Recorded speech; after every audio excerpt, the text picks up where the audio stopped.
Since 2024, the Camry's been all hybrid, but the previous generation went out with a bang with the V6 TRD model. So you had a spoiler and a couple other odds and ends, unique interior. However, when the Camry got redesigned for the 25 model year, went all hybrid and lost the V6 and therefore lost its true higher performance echelons. And now it's been a couple of years, and after a couple of years of just the hybrid, of around 230 horsepower or so, Toyota has trademarked a new edition or variant of the Camry. And here's why I'm not getting excited for it.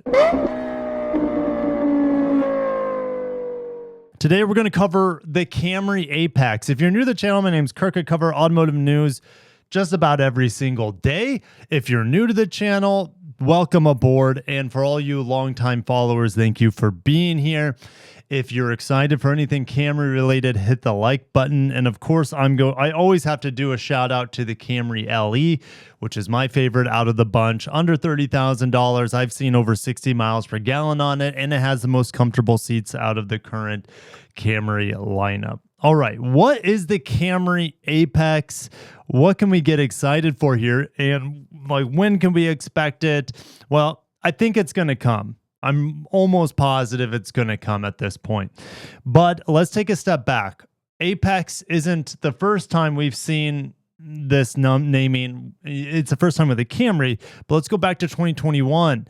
We had a Corolla Apex edition, and I've driven one of these. I drove it in a manual, and it is... well, it's okay. I remember the ride being extraordinarily firm in this Apex Corolla. Only 150, if I remember correctly. Maybe it's 120. Yeah, just 120 were the manual. And they were based off the SE grade. There were also some on the XSE grade. Based off the XSE grade that had the CVT. There were 6,000 of these made back in 2021. And the manual is good. It's fun. I'd rather have it in a manual. I mean, the gearing's really tall. The shifter's pretty long throws, but you had auto rev matching downshifts, which was fun enough. And, you know, you could get this sort of technology in the now discontinued Corolla hatchback XSE and maybe even the SE manual, but that was discontinued a few years back too. So there's no more other than the GR Corolla, there's no more manual Corollas here available in the United States. It had unique coil springs, so the vehicle was lower, but all I remember, yeah, look at this stiffness, up 47% in the front and 33% in the rear. It was pretty punishing drive experience, ride quality. It kind of reminded me a little bit, except nowhere near as fast, but in terms of ride quality compared to like a Kona N, rest in peace Kona N. Okay, slightly reduced weight. All right, so this is kind of the direction Toyota will be going here, except without a manual transmission. Now, back in October of 2025, we got this concept at SEMA called the GTS concept. And I'll play some B-roll for you guys while I go over some of these details. The goal was to create a sports sedan that feels like it could roll straight from a dealership floor into a customer's garage. Why make a concept with that sort of mentality if it's not actually going to make it to the dealerships? Okay, so they're going to be renaming the GTS concept and trying to make that come to the market as the new Camry Apex. And it will be using the same 232 horsepower. Well, again, this was the GTS concept. Well, the Apex, we'll talk about that here. I made a spreadsheet, go figure. All right, so 232 horsepower, all-wheel drive, 2.5 liter, fifth generation Toyota hybrid system. That doesn't change at all. And they didn't change the interior at all either. Okay, here's the thing. I would expect when this comes to the market as a true production option, to have some unique interior bits. But if we look back at the Corolla here, it doesn't look like it had any internal improvements from the, let's say, seats or the trims or the colors on the inside. So there is a chance that the interior will not also be affected here on the Camry, but I hope it does. If you're going to name it Apex, make it a little bit more exciting on the interior. This paint color is called Inferno Flare. I'm a big fan of orange, especially on sporty cars, so I hope we get an orange. If it just comes out in like black or silver, I'll be sick to my stomach.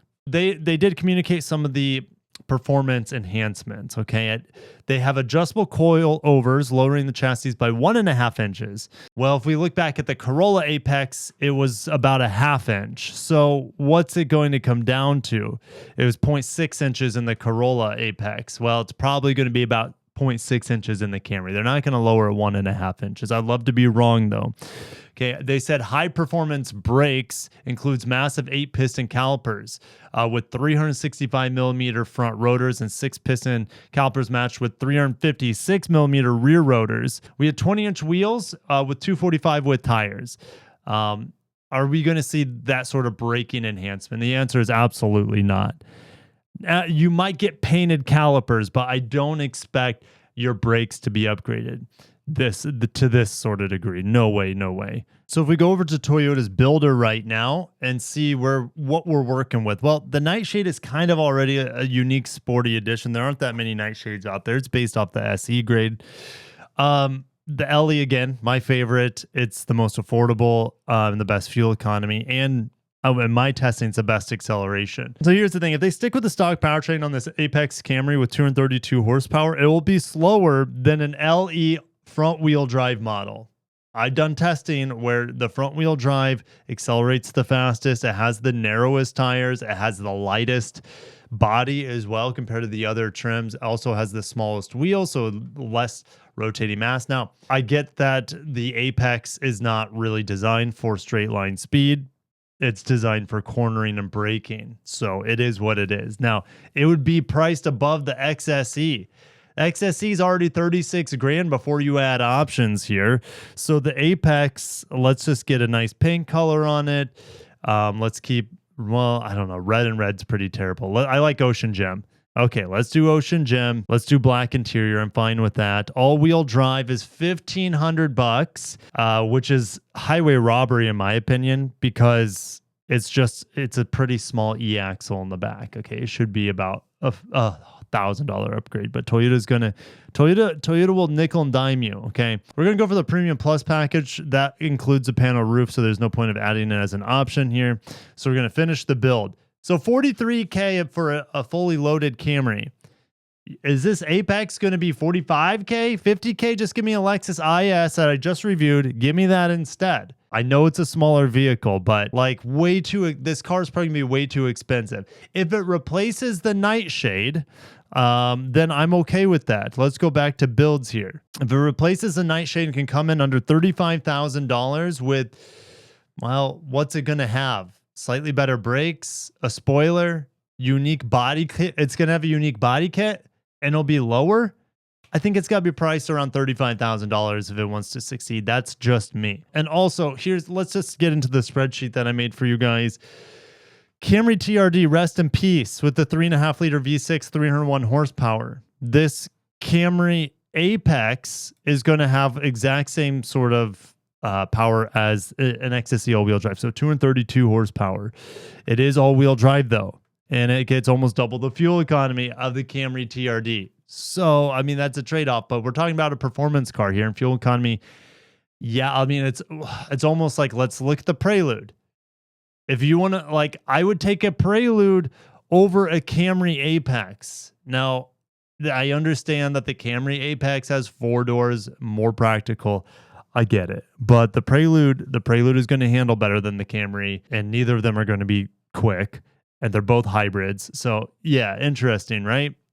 Who would thought that the Prelude and a Camry Apex would be like going head to head in 2027? That's when I think this vehicle could be made available. Would I prefer more sporty powertrains like a GR Sport plug-in hybrid? Absolutely. But what is it? It would start at like $50K or be around $50K, because the GR, which I'm revisiting and reviewing the GR Sport RAV4 plug-in hybrid in the coming weeks, in the next week and a half, something like that. So stay tuned for that. Yeah, it would be nice. But the thing is, with a plug-in hybrid, it adds a ton of weight. But look what Toyota did with the GR RAV4. If the Camry Apex is priced over $45K, just do yourself a favor, get a GR RAV4.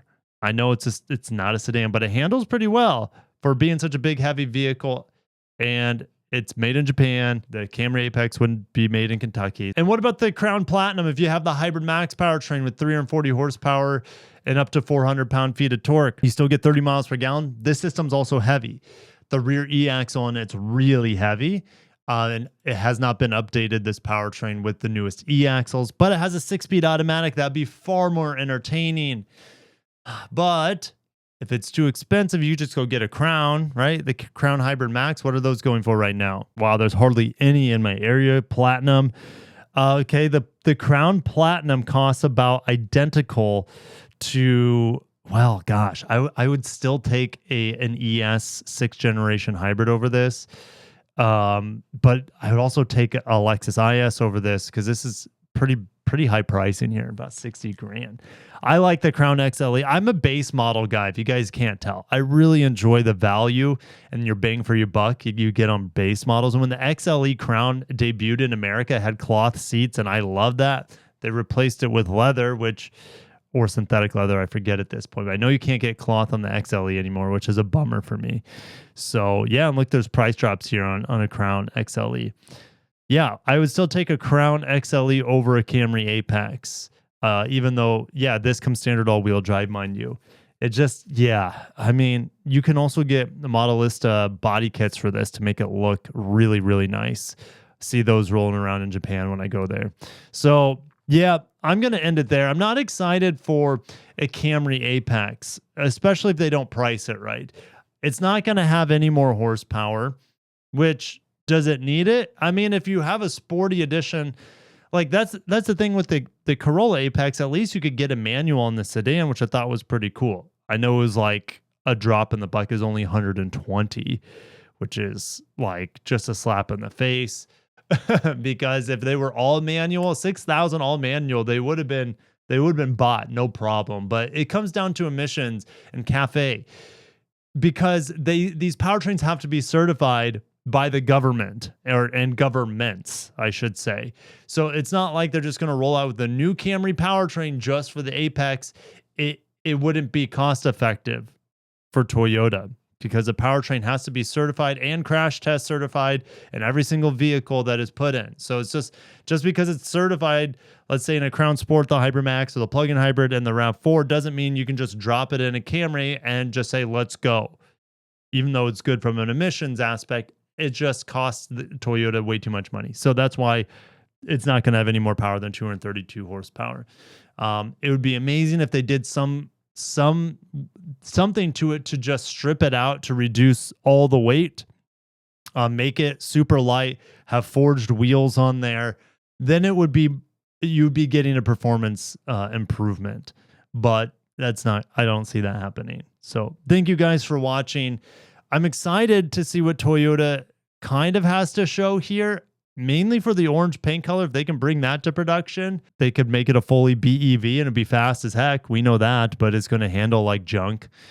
So yeah, I'll see you guys in the comments. Thank you. Have a wonderful day. If you made it to the end of this video, thank you so much for watching, and I'll catch you guys in the next one. Peace.